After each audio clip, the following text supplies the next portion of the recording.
Hi, do you hear me? I do. Hi. Hi, beautiful. How you doing? You know what? Blessed and highly favored, living in gratitude. No That's right. complaints. How about you?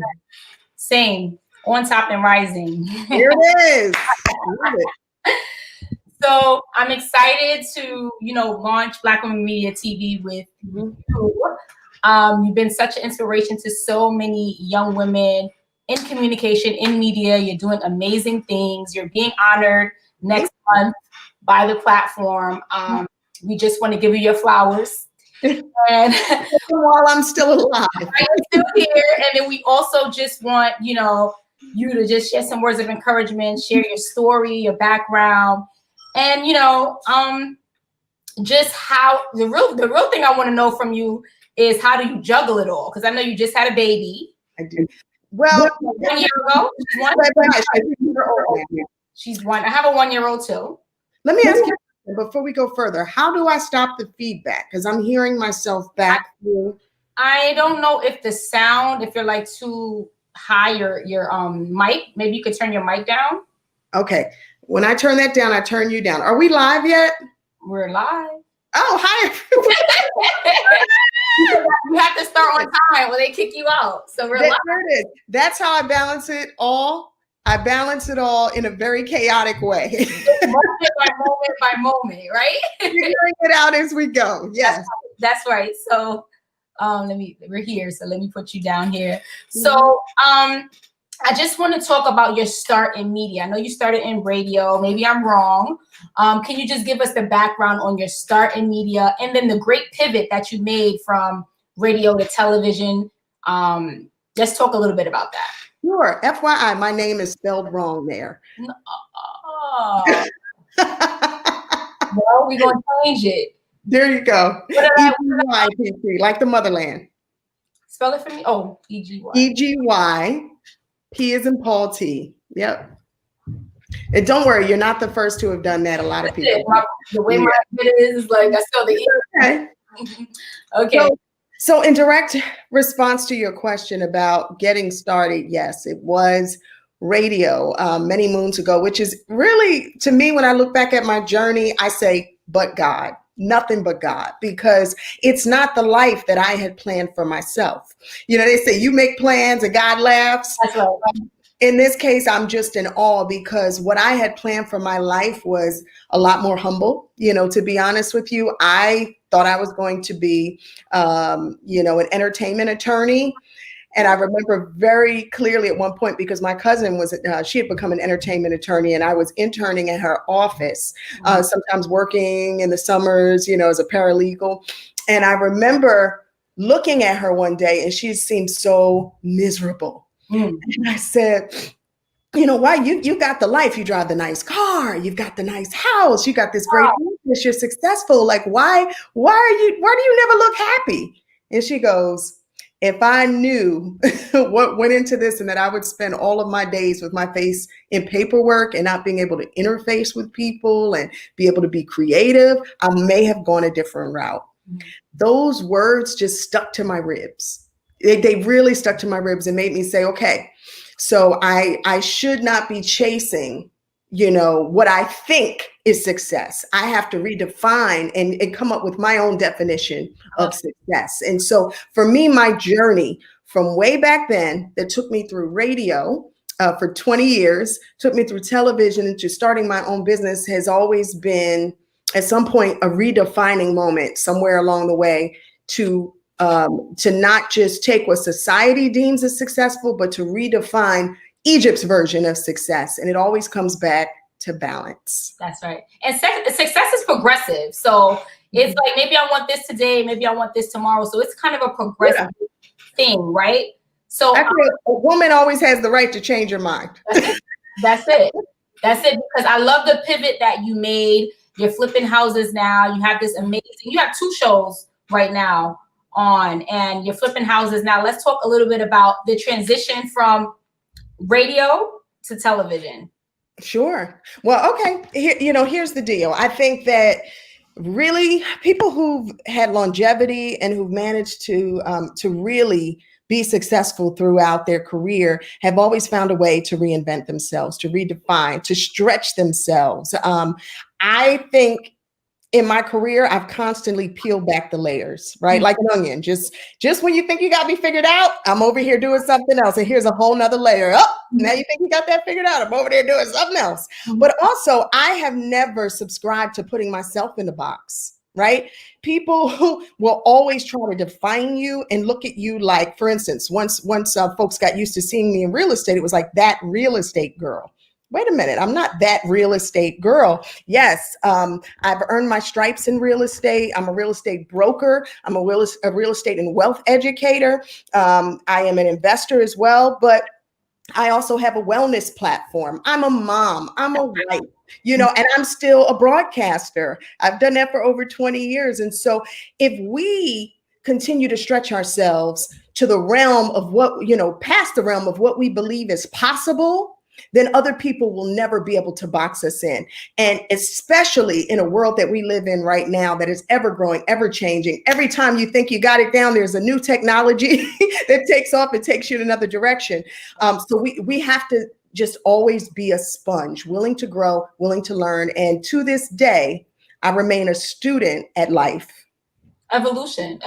So I love that story because sometimes we have in our mind, you know what? This is what I want to do. And if it doesn't work out in that way, we're kind of stuck. So the importance of pivoting. Let's go into being a mom, being a wife, and being this businesswoman. Like how do you juggle it all? It's a lot. A lot of women have sacrificed that life for one for the other, and vice versa. So how do you manage to juggle it all?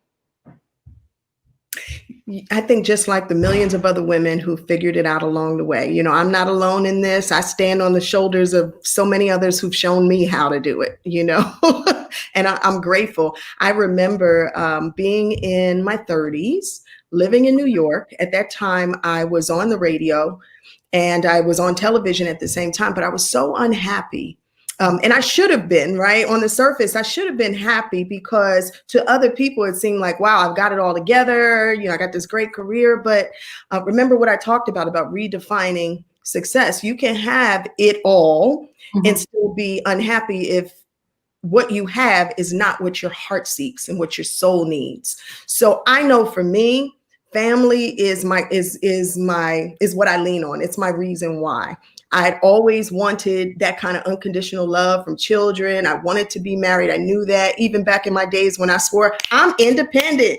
I don't need a man for anything, right? Yeah, you may not need them, but you want them, right? You want a partner, you want a companion, you want, people to share the holidays with and to build memories with. Otherwise, why are we doing it all? It can't solely be about the chase for money, because money, it's just paper. It holds no value except for the things that it can afford us, which ultimately what we all want is freedom, right? So it brings you full circle.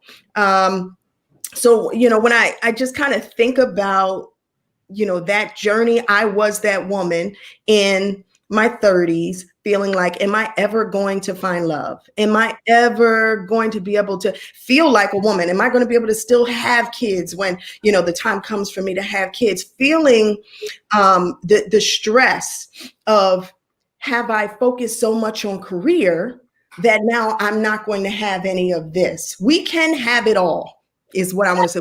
We may not be able to have it all at once, and it's going to require us to find balance and constantly reassess and reevaluate where our priorities have to lie. But I do think that we can each of us have the good life, and there's no such thing as you're too old, because I just had another baby. That's right. Doctors tried to tell me no, and God said they're a damn lie. Yes. That's okay. Right. Yeah. Let's talk about the wellness journey, because I see now wellness is a big thing in African American community, which is amazing. Let's talk about the shift in the wellness journey and that being a part of one of your passions in this moment. So it's no secret. If you follow me on Instagram, and if you don't, you should. It's Egypt Sherrod on Instagram. I just shared how I was diagnosed with lupus this year. Oh, wow. And, to get a diagnosis like that, it's earth shattering. It rocks your whole world. You feel cheated. I felt like, wow, just when I started getting good, I got it all together, and then, it's not fair. And I went through this depression. And so, I think there's two different ways you can go when you get a diagnosis like that. You can crawl up in a shell and wait to expire, or you can take action, you can research, you can get healthy, you can take control and be an advocate of your own health, which is what I did. And I researched, you would be amazed at how many women of color are misdiagnosed. It literally, like, half of us who get a diagnosis, it's wrong.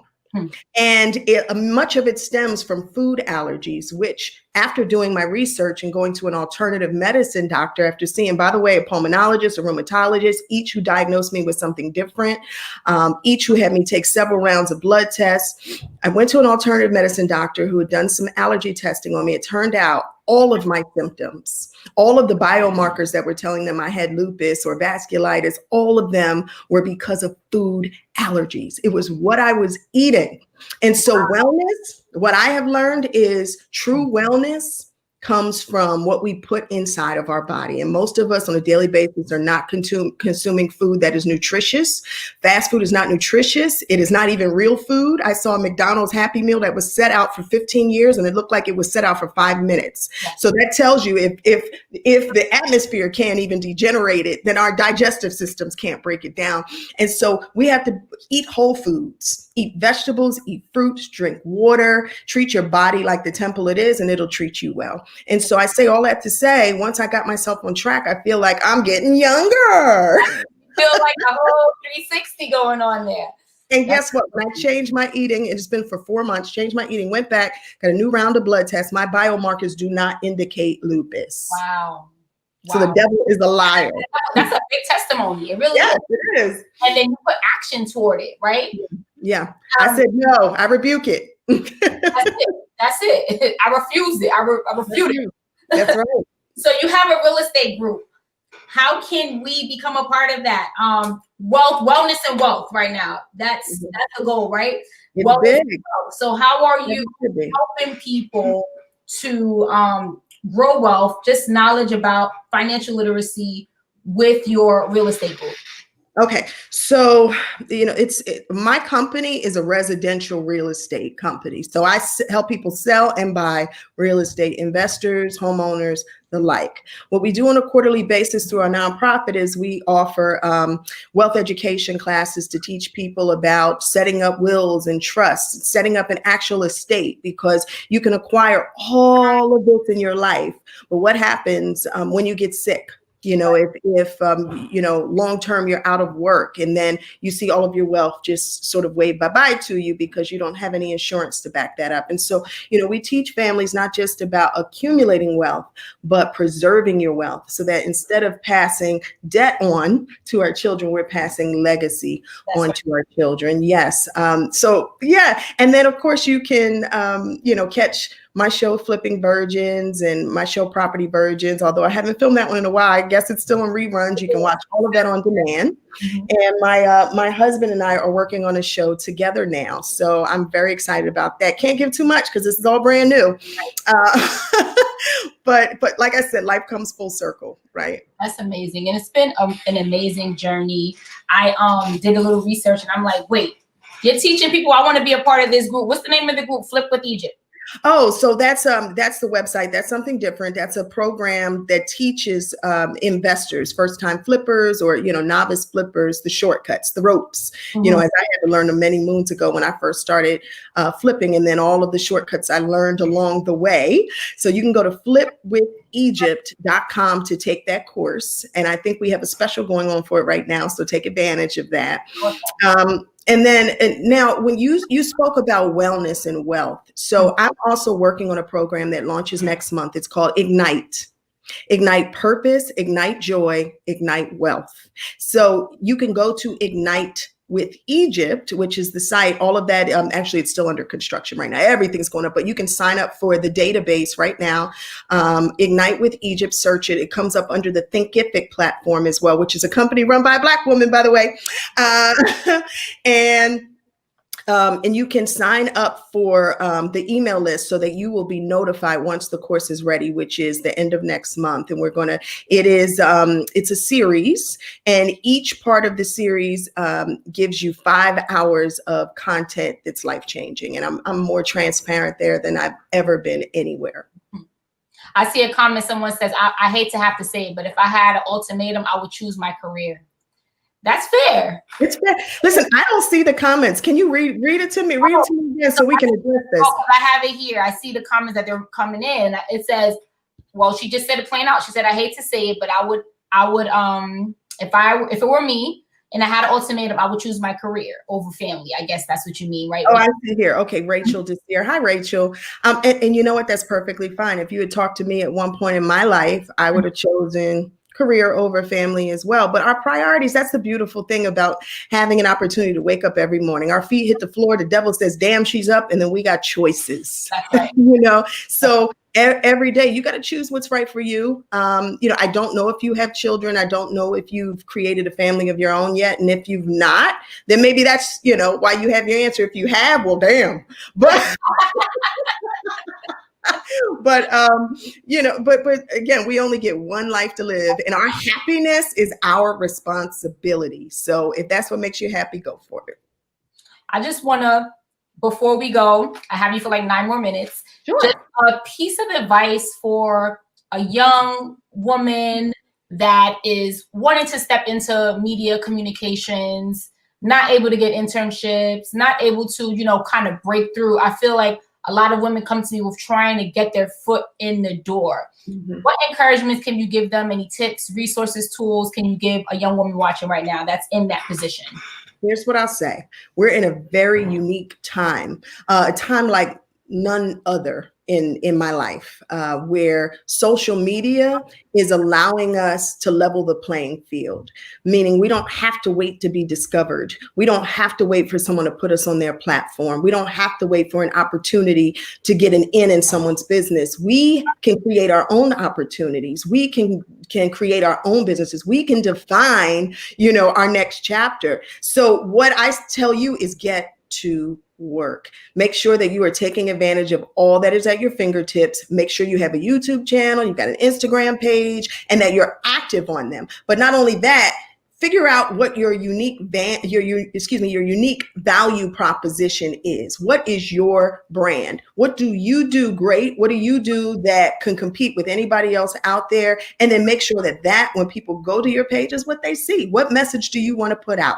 When people think about you, what are the first 3 words that you want to come to mind? And then make sure that they see you doing that, because the more you do it, the more people that follow you, you grow your brand, and then you don't need other people to create those opportunities for you. Do you see what I mean? And we don't even have to, go to banks for small business loans anymore, because we've got crowdfunding, So I wish when I first got started, years ago, that some of the opportunities that are present now were present back then. But we're here and it's now, and this is your life, and don't let anybody stop you.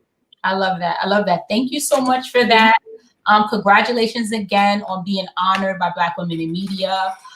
We're going to have our conference later on, November 14th to November 20th with some amazing Black women. We're going to be right here each and every week with another boss. Thank you so much for let me compliment you. Number one, you're beautiful. I love your hair. I love your energy. You have a beautiful smile. But what you've managed to do is you've filled a void. You found a niche. You figured out what was missing, which is, a platform that highlights Black women in media. And we need it. We need more of this. And so thank you for the honor. I truly appreciate it. I don't want you to, I don't, and sometimes people think, oh, you're always getting awards, or people are always, interviewing you. And so this must be normal. It's never normal for me. It never gets old. I appreciate it. And I say it with the spirit of gratitude that this is a true honor. So thank you. Awesome. Thank you so much for coming through and blessing us. And we're going to single out, guys. We're going to be here once a week with amazing women of color that we're giving their flowers to right now while they're here. Right? Yep. Gotta go. Bye. Thank you so much. It was lovely speaking to you. Bye. You too. God bless. Bye. Okay, let me end the